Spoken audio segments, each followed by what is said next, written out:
Ձեր հրապարակային հայտարարություններից պարզ է դառնում, որ դուք Գարեգին երկրորդին կաթողիկոսի գահից հեռացնելու օրակարգից չեք հրաժարվել։ Հիմա կոնկրետ ինչ քայլեր են արվում եւ ինչով է զբաղված այն խորհուրդը, որը ստեղծվեց եկեղեցու բարենորոգման համար։ Գիտեք, ինչպես եւ նախատեսված էր, մեր հիմնական խնդիրն է նախ հանրությանը ավելի հասկանալի դարձնել օրակարգը, որովհետեւ այդ թվում գուցե մեր եւ իմ երբեմն էմոցիոնալ դրսևորումների պատճառով գուցե հանրությունը ավելի շատ տեսնում է աղմուկ, քան թե հարցի էություն։ Իսկ մեզ համար հարցի էությունը շատ պարզ է։ Առաջին հարցերի գլոբալ հարցը հետեւյալն է, որ առաջինը եկեղեցին չի կարող լինել պետություն պետության մեջ։ Եվ ընդհանրապես ես ասել եմ, որ չի կարող լինել պետություն պետության մեջ։ Եվ մենք նախորդ շրջանում ցավոք տեսել ենք անընդհատ դրսևորումներ, որ եկեղեցին ոչ միայն փորձում է դիրքավորել փաստացի առանց դրա մասին հայտարարելու որպես պետություն պետության մեջ, այլ որպես օտարերկրյա պետություն պետության մեջ։ Մենք ասում ենք, որ սա չպետք է տեղի ունենա, բայց սա երկրորդ գործողությունը, երկրորդ հարցը, որ եկեղեցին չպետքա զբաղվի քաղաքականությամբ։ Այսինքն եկեղեցին ներքաղաքական կյանքի մասնակից պետքա չլինի։ Տեսեք, երբ որ Կտրիչ Ներսիսյանը ժամանակին խոսում էր կառավարության, իմ այստեղ ես չեմ հարցը հասկանում, այստեղ քաղաքական գործընթացներն են։ Լավ 1, 2, 3, ասենք լավ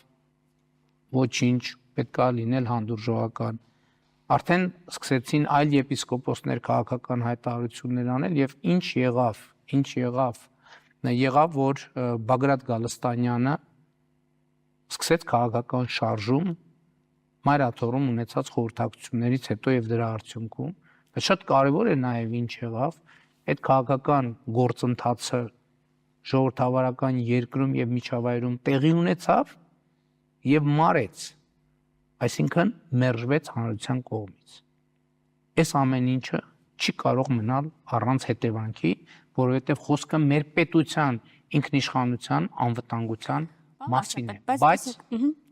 Բայց այս ամեն ինչը իրագործելու համար, այս խնդիրները լուծելու համար մեզ պետքա եկեղեցու բարենորոգման օրակարգ, որը ինչի մասին է։ Եկեղեցու բարձրաստիճան ներկայացուցիչների բարևարկության, ֆինանսական թափանցիկության, հաշվետվողականության մեխանիզմներ պետք է լինեն, որովհետև մենք այսօր ունենք ինֆորմացիա, որ այդ թվում,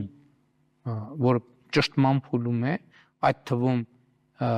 Հայաստանյաց առաքելական Սուրբ եկեղեցու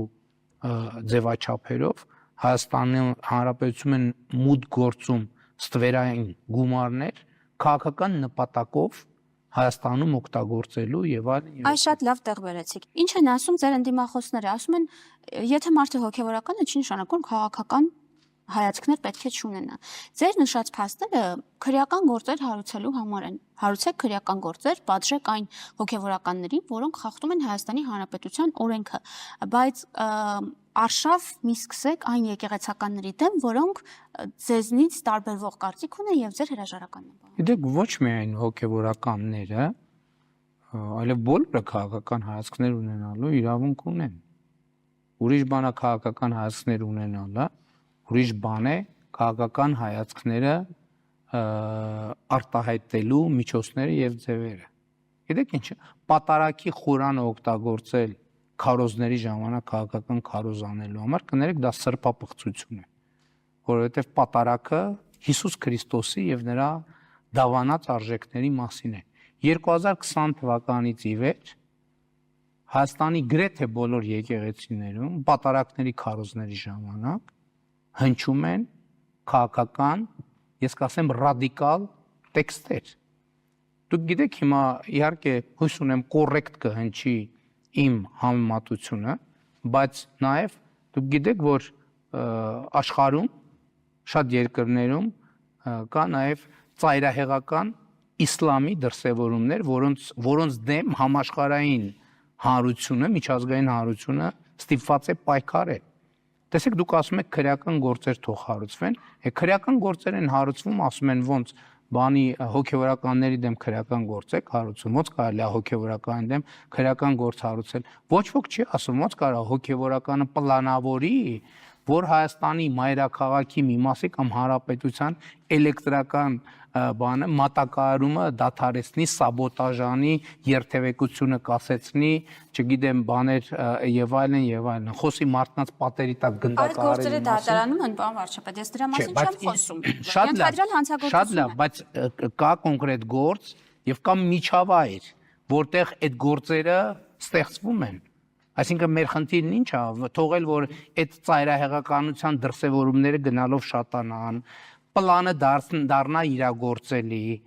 գնդակահարության մասին սպառնալիքները դառնան գնդակահարություններ, որ հետո ասեն, բա պետությունը ուր էր, բա ուր էր նայում պետությունը, իսկ ուր էր նայում ազգային անվտանգության ծառայությունը, իսկ ուր էր նայում կառավարությունը եւ այլն եւ այլն։ Հիմա գալով խոսքի սկզբին ասում եք համապատասխան միջավայր եմ ուզում ստեղծվի, հանրությունը տեղեկացվի նոր,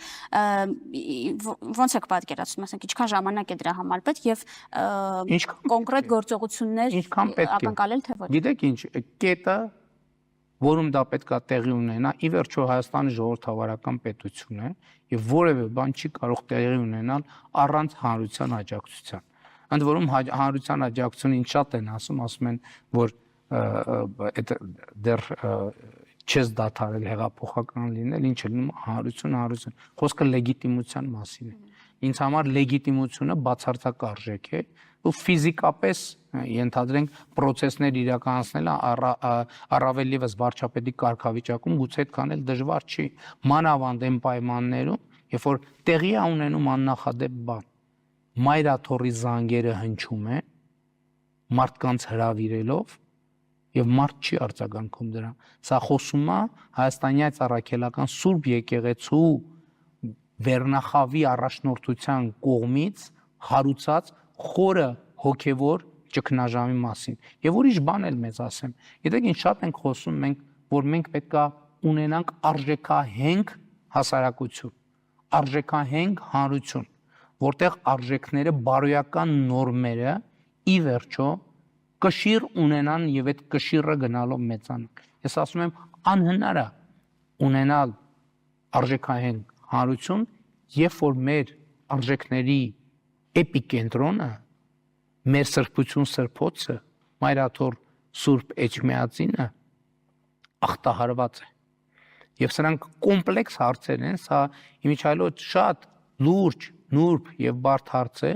եւ ելի եմ ասում, ինչքան պետք կլինի, ես այս ճանապարհով կգնամ, բայց այդ ճանապարհին լեգիտիմությունից չեմ շեղվի երբեք։ Բայց ես նաև էլի վարչապետ, ոչ վարչապետ հարցը, ես էլ եմ ասում, ես ինքս ինձ համարում եմ եւ ես այդպիսին եմ հոգեվոր արժեքներ եւ հոգեվոր կյանք ունեցող մարդ, եւ ես չեմ կարող հայաստանյան առաքելական եկեղեցու հետևորդի, հավատավոր հետևորդի իմ ինքնությունը ինձնից անջատել եւ դնել 4 մետր են կողմ։